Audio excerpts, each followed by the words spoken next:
Mathematician for a reason, roughly, yes. Okay.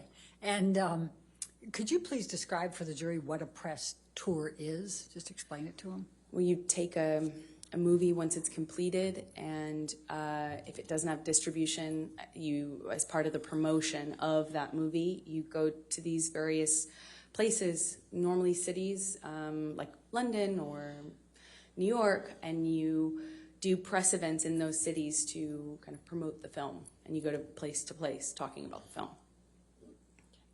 And so you were then called to participate in the press tour for the Rum Diary? Yes, I had just finished going through the process of separation with my former partner, and I was moving and going through that, and I got a phone call saying, remember that movie you did in Puerto Rico? Well, they want you for the press tour. And I said, well, perfect timing. And we did that, I think, late October 2011. Okay.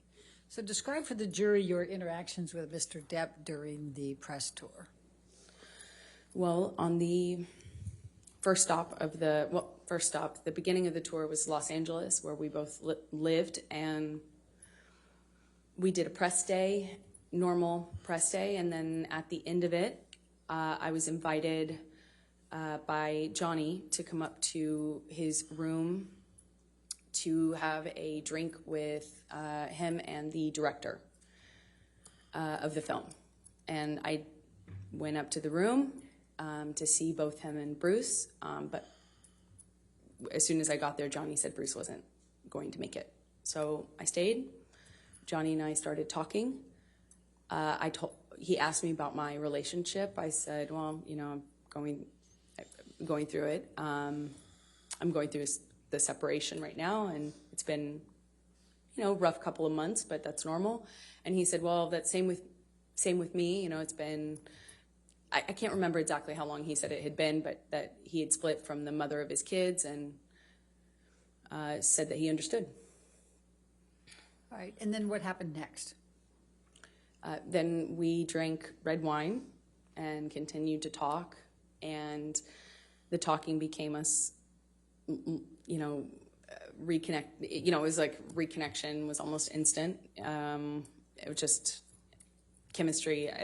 It's hard to explain that, but we sat on the couch and we talked, and you know, it felt like there was it felt like there was an electricity to the room, and it's how I felt when I was alone with him anyway. And it was instant again. I was like, whoa. So on the couch, we talked, finished some wine, and then I got up and left. And as I went to leave, he grabbed both sides of my face, similar to what he did in Puerto Rico when we were filming that scene. And he kissed me, and I kissed him back. And what happened next with respect to any relationship with Mr. Depp? Well, then we fell in love. We went on this press tour, and we went. It was a beautiful and strange time. You know, we were flying from one, not together, but you know, going from one city to the next, Europe, New York, Los Angeles, as I said, and we're just traveling around talking about this movie that we did together, that we participated in together, and we were falling in love. I mean, it was just, you know, at the first dinner in London, he sat me next to me. You know, he produced the film and was a part of controlling the film and was responsible for different things than I was as an actor having a small part in it. And we went on this press tour, and I think in London he had me sat next to him at a dinner, and then we ended up spending the night together in my hotel room. And for the rest of the press tour, it was on. I'll put it that way. All right. And how long approximately did the press tour go? I don't know exactly how long it lasted. I think, you know, there were press engagements in this city for a few days, and then another city for a few days, and then there was a break, and then there was another press opportunity, I believe. So it was kind of spread out over maybe a month, if I'm guessing. So when you returned to Los Angeles, what, if anything, took place with any relationship with Mr. Depp? Well, once we were back from the press tour, we had this, whirlwind romance kind of just in these like beautiful places all over, and we're falling in love and not able to really show it because the world didn't know about the split between he and his former partner. And of course, as a woman, I was like, is that troubling? And I'd ask him, no, he swore to me that they hadn't even shared a bed for a year, and that they were protecting the kids and not publicizing it. So, or not making it known to the press. And so we kind of had to be a little bit under the radar. Not a little bit, we had to be really under the radar, because as Johnny pointed out, that the world would blame me and call me a homewrecker, even though I had nothing to do with it. So we were secretly dating, and then, it was beautiful. It was, I felt like this man knew me and saw me in a way that no one else had. I felt he understood me. I felt he understood where I came from. I felt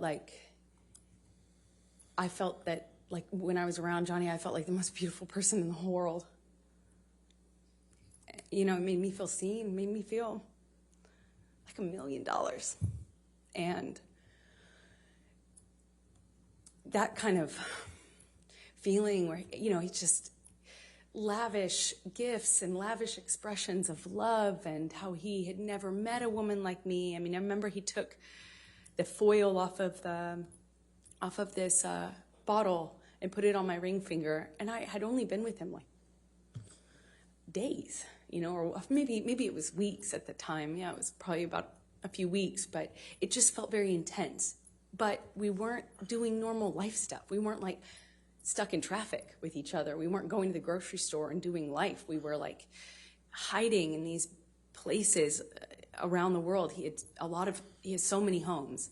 And so we'd be in one of those homes, or my home at the time, and it would be like a bubble, like we were in this little bubble of secrecy, and it felt like a warm glow, as we would say. Just music and the kind of books that we both loved, and poetry that we both knew by heart, and it felt like a dream. It felt like absolute magic. So while you're